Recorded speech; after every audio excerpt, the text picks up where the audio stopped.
दोस्तों, आज मैं आपको एक बहुत अच्छी बात बता रहा हूं, ध्यान से सुनिएगा।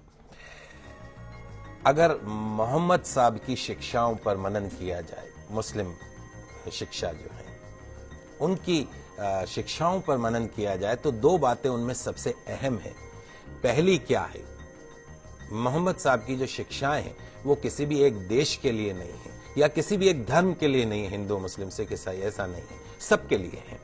और दूसरी जो उनकी शिक्षाएं हैं, आज से 1500 साल पहले जितनी प्रासंगिक थी आज भी उतनी है। जीवन का कोई ऐसा पहलू नहीं जिसे बेहतर बनाने, अच्छाई को स्वीकार करने के लिए मोहम्मद साहब ने कोई संदेश न दिया हो।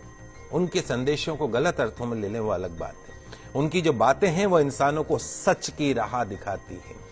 अर्थशास्त्र, इकोनॉमिक्स भले ही ब्याज को मूलधन का किराया, शुल्क या कुछ और माने, लेकिन जो इस्लाम धर्म में ब्याज को ममनू माना गया, अनुचित माना गया है। इस्लाम के मुताबिक ब्याज एक ऐसी व्यवस्था है जो अमीर को और अमीर बनाती है और गरीब को और गरीब बनाती है। इस प्रकार ये एक शोषण का जरिया है। पवित्र कुरान स्पष्ट रूप से ब्याज को वर्जित मानती है।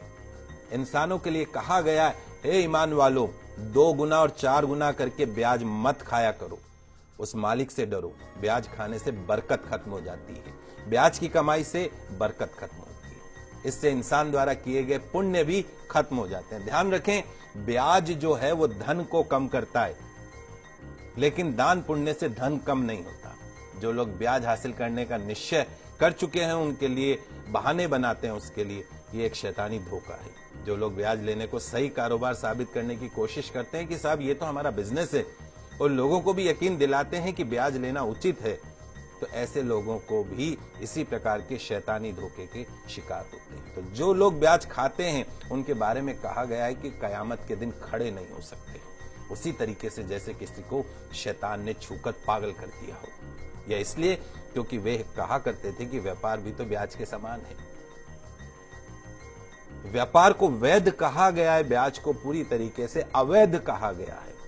जो लोग इस हिदायत के बाद ब्याज लेना बंद कर देंगे उनका मामला हुजूर को सुपुर्द है, लेकिन तमाम जानकारी के बाद जो नहीं संभला, जिसने ब्याज लेना जारी रखा, उसके आगे नारकीय जीवन है, उसकी कोई मुक्ति नहीं। तो खुदा के वास्ते उस मालिक से डरिए और जो कुछ भी ब्याज में से शेष रह गया है उसे छोड़ दीजिए।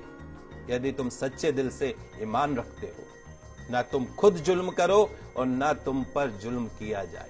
अगर तुम्हारे पास धन हो तो जरूरतमंद लोगों को कर्ज दो, उन्हें वापसी के लिए कम से कम इतना तो समय दो कि कर्जदार इंसान उसे आसानी से वापस लौटा सके, आत्महत्या नहीं करे।